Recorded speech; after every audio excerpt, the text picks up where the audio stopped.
ઇબ્રાહિમ અને તેની પત્ની સારા ઘણા વૃદ્ધ થયા હતા, પણ તેમને સંતાન ન હતું. ઈશ્વરે તેમને વચન આપ્યું હતું, માટે તેઓ વર્ષોથી રાહ જોતા હતા.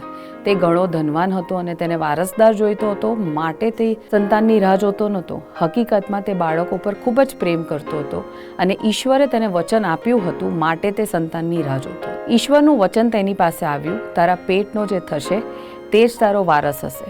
ને પછી ઈશ્વર તેને બહાર લઈ જઈને કહ્યું, આકાશ તરફ જો ને તું તારાઓને ગણી શકે તો ગણ, તેટલા તારા સંતાન થશે. પછી ત્યાં ઇબ્રાહિમે ઈશ્વર પર વિશ્વાસ કર્યો, પણ ઈશ્વર એક પગલું આગળ વધ્યા.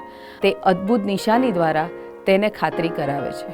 તે દિવસોની પ્રણાલી પ્રમાણે ઇબ્રાહિમે ઈશ્વર માટે બલિદાન તૈયાર કર્યું. ઈશ્વરે તે બલિદાન સ્વીકાર્યું અને જાહેર કર્યું કે તેમના વચનો નિશ્ચિત છે. ઇબ્રાહિમ અને સારાને બાળક થશે અને ઈશ્વરના નિયુક્ત સમયે વચન આપેલું બાળક જન્મશે.